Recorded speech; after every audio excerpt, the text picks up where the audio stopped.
ಭಾರತೀಯ ಸೇನೆ ನಿಜವಾಗಿಯೂ ಸೂಪರ್ ಪವರ್ ಆಗಿದೆಯೇ ಅಥವಾ ಕೇವಲ ಪ್ರದರ್ಶನವೇ? ಆರ್ಮಿ ಅಂತಾರಾಷ್ಟ್ರೀಯ ಮಾಧ್ಯಮಗಳು ಭಾರತೀಯ ಸೇನೆಯ ಬಗ್ಗೆ ಪ್ರತಿಕ್ರಿಯಿಸುವಾಗ ಅದನ್ನು ಕಾಗದದ ಹುಲಿ ಎಂದು ಪರಿಗಣಿಸುತ್ತವೆ. ಅಂದರೆ ದೊಡ್ಡ ಹಕ್ಕುಗಳನ್ನು ಮಾಡುವ ವ್ಯಕ್ತಿ, ಆದರೆ ಆ ಹಕ್ಕುಗಳನ್ನು ಬೆಂಬಲಿಸಲು ಏನೂ ಇಲ್ಲ. ಬಾಲ್ಯದಿಂದಲೂ ನಾವು ಭಾರತೀಯ ಸೇನೆಯ ಬ್ರೂವರಿ ಬಗ್ಗೆ ಕಥೆಗಳನ್ನು ಕೇಳುತ್ತಿದ್ದೇವೆ. ಆ ಕಥೆಗಳೆಲ್ಲ ಸುಳ್ಳೆ? ಆದರೆ ಈ ಎಲ್ಲ ಹಕ್ಕುಗಳು ಬರೀ ಕಾಗದದ ಮೇಲಿದೆಯೇ ಅಥವಾ ಅಂತಾರಾಷ್ಟ್ರೀಯ ಮಾಧ್ಯಮಗಳಿಗೆ ವಾಸ್ತವದ ಅರಿವಿಲ್ಲವೇ? ಹಾಗಾದರೆ ಭಾರತೀಯ ಸೇನೆಯ ಅಂತಹ ಕೆಲವು ಸಂಗತಿಗಳು ಮತ್ತು ಸಾಧನೆಗಳನ್ನು ನಾವು ತಿಳಿದುಕೊಳ್ಳೋಣ. ಇದರಿಂದ ನಾವು ಭಾರತೀಯ ಸೇನೆಯ ಶಕ್ತಿಯನ್ನು ತಿಳಿಯುತ್ತೇವೆ. ಭಾರತ ವಿಶ್ವದ 7ನೇ ಅತಿದೊಡ್ಡ ದೇಶ ಮತ್ತು ಅತಿ ಹೆಚ್ಚು ಜನಸಂಖ್ಯೆ ಹೊಂದಿರುವ ದೇಶವು ವಿಶ್ವದ 4ನೇ ಅತಿದೊಡ್ಡ ಸೈನ್ಯವನ್ನು ನಿರ್ವಹಿಸುತ್ತದೆ. ಆದರೆ ಅಚ್ಚಾವಲ್ನಲ್ಲಿ ಭಾರತೀಯ ಸೇನೆ ಎಷ್ಟು ದೊಡ್ಡದು? ಸಂಖ್ಯೆಗಳನ್ನು ನೋಡೋಣ. ಭಾರತೀಯ ಸಶಸ್ತ್ರ ಪಡೆಗಳಲ್ಲಿ ಸೇನೆ, ನೌಕಾಪಡೆ ಮತ್ತು ವಾಯುಸೇನೆ ಸೇರಿವೆ. ಇದಲ್ಲದೆ ಭಾರತೀಯ ಕಾಸ್ಟ್ ಗಾರ್ಡ್, ಗಡಿ ರಸ್ತೆಗಳ ಸಂಸ್ಥೆ, ಅರೆಸೈನಿಕ ಪಡೆಗಳು ಮತ್ತು ಕೇಂದ್ರ ಸಶಸ್ತ್ರ ಪೊಲೀಸ್ ಪಡೆಗಳು ಸಹ ಬೆಂಬಲ ಪಡೆಗಳ ಅಡಿಯಲ್ಲಿ ಬರುತ್ತವೆ. ಇಲ್ಲಿ ನಾವು ಇಡೀ ಭಾರತೀಯ ಸೇನಾ ಪಡೆಗಳ ಬಗ್ಗೆ ಮಾತನಾಡುತ್ತಿದ್ದೇವೆ. ಒಟ್ಟು 14 ಲಕ್ಷ ಸಕ್ರಿಯ ಸಿಬ್ಬಂದಿ ಮತ್ತು 10 ಲಕ್ಷ ಕಾಯ್ದಿರಿಸಿದ ಸಿಬ್ಬಂದಿಯನ್ನು ಹೊಂದಿರುವ ಭಾರತವು ವಿಶ್ವದ 2ನೇ ಅತಿದೊಡ್ಡ ಸೈನ್ಯವನ್ನು ಹೊಂದಿದೆ. ವಿಶ್ವದಲ್ಲಿ ಕೇವಲ 4 ದೇಶಗಳು ಮಾತ್ರ ಉಪಗ್ರಹ ವಿರೋಧಿ ಶಸ್ತ್ರಾಸ್ತ್ರಗಳ ಸಾಮರ್ಥ್ಯ ಹೊಂದಿವೆ. 2019ರಲ್ಲಿ ರಷ್ಯಾ, ಚೀನಾ ಮತ್ತು ಯುಎಸ್ಎಗಳೊಂದಿಗೆ ಸ್ಪರ್ಧಿಸುವ ಮೂಲಕ ಭಾರತವು ತನ್ನ ಉಪಗ್ರಹ ವಿರೋಧಿ ಸಾಮರ್ಥ್ಯಗಳನ್ನು ಸಾಬೀತುಪಡಿಸಿತು. ಅಂದರೆ ಬೇರೆ ಯಾವುದೇ ದೇಶಗಳು ಉಪಗ್ರಹದ ಸಹಾಯದಿಂದ ಭಾರತದ ಮಾಹಿತಿಯನ್ನು ಕದಿಯುತ್ತಿದ್ದರೆ ಭಾರತವು ಅದನ್ನು ಬಾಹ್ಯಾಕಾಶಕ್ಕೆ ಸ್ಫೋಟಿಸಬಹುದು. ಯಾವುದೇ ದೇಶವು ಭಾರತದ ಮೇಲೆ ಕ್ಷಿಪಣಿ ದಾಳಿ ನಡೆಸಿದರೆ ಅದನ್ನು ರಕ್ಷಿಸಲು ಭಾರತವು ಬ್ಯಾಲಿಸ್ಟಿಕ್ ಕ್ಷಿಪಣಿ ರಕ್ಷಣಾ ವ್ಯವಸ್ಥೆಯನ್ನು ಸಿದ್ಧಪಡಿಸಿದೆ. ಇದರಲ್ಲಿ ನಮ್ಮ ರಾಕೆಟ್ ಮ್ಯಾನ್ ಡಾ. ಎಪಿಜೆ ಅಬ್ದುಲ್ ಕಲಾಂ ಅವರ ಪಾತ್ರವನ್ನು ಎಂದಿಗೂ ಕರೆಯಲಾಗುವುದಿಲ್ಲ. ಅಗ್ನಿವೀರ್ ಕ್ಷಿಪಣಿಯು ಭಾರತವನ್ನು 4000 ರಿಂದ 8000 ಕಿಲೋಮೀಟರ್ಗಳವರೆಗೆ ಎಲ್ಲಾ ಕಡೆಯಿಂದ ರಕ್ಷಿಸುತ್ತದೆ. ಅಷ್ಟೇ ಅಲ್ಲ, ಅಗ್ನಿಶಿಕ್ಸ್ ಕೂಡ ಅಭಿವೃದ್ಧಿ ಹಂತದಲ್ಲಿದೆ ಮತ್ತು ಇದರ ವ್ಯಾಪ್ತಿಯು 12,000 ಕಿಲೋಮೀಟರ್ಗಳವರೆಗೆ ಇರುತ್ತದೆ. ಅದಕ್ಕಿಂತ ಹೆಚ್ಚಾಗಿ ವಿಶ್ವದ ಅತಿ ವೇಗದ ಸೂಪರ್ಸಾನಿಕ್ ಕ್ರೂಸ್ ಕ್ಷಿಪಣಿ ಬ್ರಹ್ಮೋಸ್ ಅನ್ನು ಭಾರತ ಮತ್ತು ರಷ್ಯಾ ಜಂಟಿಯಾಗಿ ಅಭಿವೃದ್ಧಿಪಡಿಸಿವೆ. ಈ ಕ್ಷಿಪಣಿ ಎಷ್ಟು ಸುಧಾರಿತವಾಗಿದೆ ಎಂದರೆ ಹಲವು ದೇಶಗಳು ತಮ್ಮ ರಕ್ಷಣಾ ವ್ಯವಸ್ಥೆಗಾಗಿ ಭಾರತದಿಂದ ಇದನ್ನು ಖರೀದಿಸಿವೆ. ಬ್ರಹ್ಮೋಸ್ನ ವೇಗವು 3.5 ಮೀಟರ್ಗಳವರೆಗೆ ಹೋಗಬಹುದು.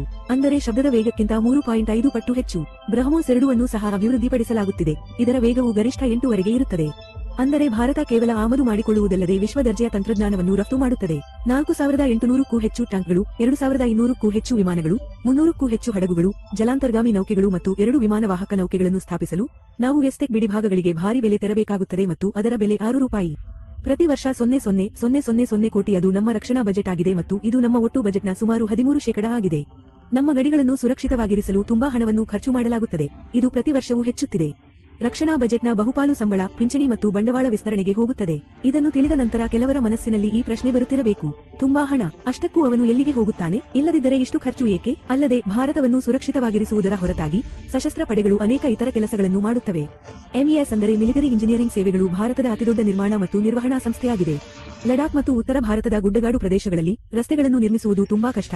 ನಮ್ಮ ಸೇನೆಯು ರಸ್ತೆಗಳನ್ನು ನಿರ್ಮಿಸುತ್ತದೆ. ಖಡುಂಗ್ಲಾ ಪಾಸ್, ವಿಶ್ವದ ಅತಿ ಎತ್ತರದ ಮೋಟಾರು ರಸ್ತೆಯನ್ನು ಸಹ ಸೇನೆಯು ನಿರ್ಮಿಸಿದೆ.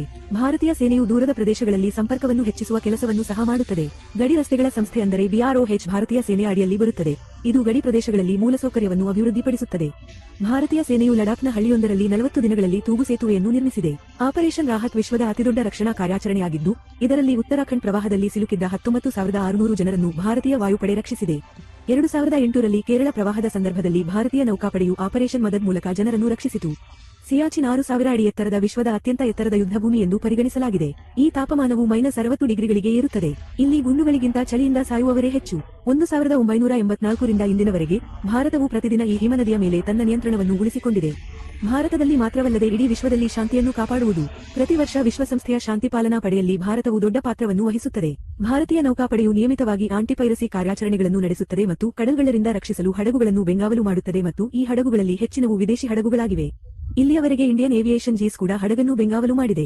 ಅವನ ಮೇಲೆ ದರೋಡೆಕೋರರ ದಾಳಿ ಎಂದಿಗೂ ಇರಲಿಲ್ಲ. ಆದರೆ ನಮ್ಮ ಸಶಸ್ತ್ರ ಪಡೆಗಳ ಮುಂದೆ ಯಾವುದೇ ಸವಾಲುಗಳಿಲ್ಲ ಎಂದಲ್ಲ. ಲಾಜಿಸ್ಟಿಕ್ಸ್ ಯುದ್ಧಗಳಂತಹ ಸುಧಾರಣೆಗೆ ನಾವು ಸಾಕಷ್ಟು ಅವಕಾಶಗಳನ್ನು ಹೊಂದಿರುವ ಹಲವು ಇವೆ. ಹೇವಾನ್ ವಿತ್ ಲಾಜಿಸ್ಟಿಕ್ಸ್ 19. ನಾವು 62ರಲ್ಲಿ ಚೀನಾಕ್ಕೆ ಏಕೆ ಸೋತಿದ್ದೇವೆ? ಏಕೆಂದರೆ ನಾವು ಸಿದ್ಧರಾಗಿರಲಿಲ್ಲ. ಚೀನಾ ದಾಳಿ ಮಾಡಿದಾಗ ನಮ್ಮ ಸೇನೆಗೆ ನಿಬಂಧನೆಗಳು ಮತ್ತು ಮದ್ದುಗುಂಡುಗಳು ತಲುಪುವ ಮೊದಲೇ ನಾವು ಯುದ್ಧವನ್ನು ಕಳೆದುಕೊಂಡಿದ್ದೇವೆ.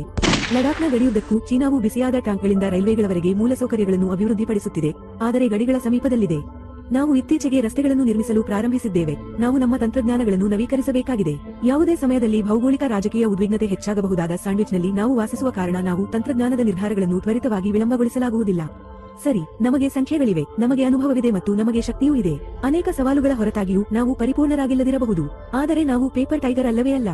ಇಷ್ಟು ದೊಡ್ಡದಾಗಿದ್ದರೂ ಭಾರತೀಯ ಸಶಸ್ತ್ರ ಪಡೆಗಳು ಮೊದಲ ದಾಳಿಯನ್ನು ಎಂದಿಗೂ ಮಾಡಲಿಲ್ಲ ಅಥವಾ ಯಾವುದೇ ದೇಶದ ಭೂಪ್ರದೇಶವನ್ನು ಬಲವಂತವಾಗಿ ಕಸಿದುಕೊಳ್ಳಲು ಪ್ರಯತ್ನಿಸಲಿಲ್ಲ ಮತ್ತು ನಾವು ಹೆಮ್ಮೆ ಪಡುತ್ತೇವೆ. ಆದರೆ ಅಂತಾರಾಷ್ಟ್ರೀಯ ಮಾಧ್ಯಮಗಳು ಮಾತ್ರವಲ್ಲದೆ ಭಾರತೀಯರು ಸಹ ಸಾಮಾಜಿಕ ಮಾಧ್ಯಮದಲ್ಲಿ ಭಾರತೀಯ ಸೇನೆಯನ್ನು ಅಗೌರವಗೊಳಿಸುತ್ತಾರೆ ಮತ್ತು ಸೈನಿಕರು ಸಹ ಎಂದು ಹೇಳಿದಾಗ ಅದು ತುಂಬಾ ಕೆಟ್ಟದಾಗಿದೆ. ಹಣಕ್ಕಾಗಿ ಪ್ರಾಣವನ್ನೇ ಪಣಕ್ಕಿಡುವ ಸರಕಾರಿ ನೌಕರರಿದ್ದಾರೆ. ತಮ್ಮ ಕುಟುಂಬದಿಂದ ದೂರವಿದ್ದು ಅವರ ಬಗ್ಗೆ ಚಿಂತಿಸದೆ ಅತ್ಯಂತ ಕೆಟ್ಟ ಪರಿಸ್ಥಿತಿಯಲ್ಲೂ ದೇಶಕ್ಕಾಗಿ ಗಟ್ಟಿಯಾಗಿ ನಿಲ್ಲುವುದು ಎಂದರೆ ಸೈನಿಕನಿಗೆ ಮಾತ್ರ ಅರ್ಥವಾಗುತ್ತದೆ. ನೀವು ಸೈನ್ಯವನ್ನು ವಿಶೇಷವೆಂದು ಪರಿಗಣಿಸದಿದ್ದರೂ ಪರವಾಗಿಲ್ಲ, ಆದರೆ ನಿಮ್ಮ ಸ್ವಂತ ದೇಶದ ಸೈನ್ಯವನ್ನು ಅಗೌರವಿಸುವುದು ಖಂಡಿತವಾಗಿಯೂ ಅವರ ನೈತಿಕತೆಯನ್ನು ಘಾಸಿಗೊಳಿಸುತ್ತದೆ. ಹಾಗಾದರೆ ದಯವಿಟ್ಟು ಈ ವಿಡಿಯೋಗೆ ಕಾಮೆಂಟ್ ಮಾಡಿ ಮತ್ತು ಭಾರತೀಯ ಸೇನಾ ಪಡೆಗಳನ್ನು ನೀವು ಎಷ್ಟು ವಿಶೇಷವೆಂದು ಪರಿಗಣಿಸುತ್ತೀರಿ ಎಂದು ನಮಗೆ ತಿಳಿಸಿ.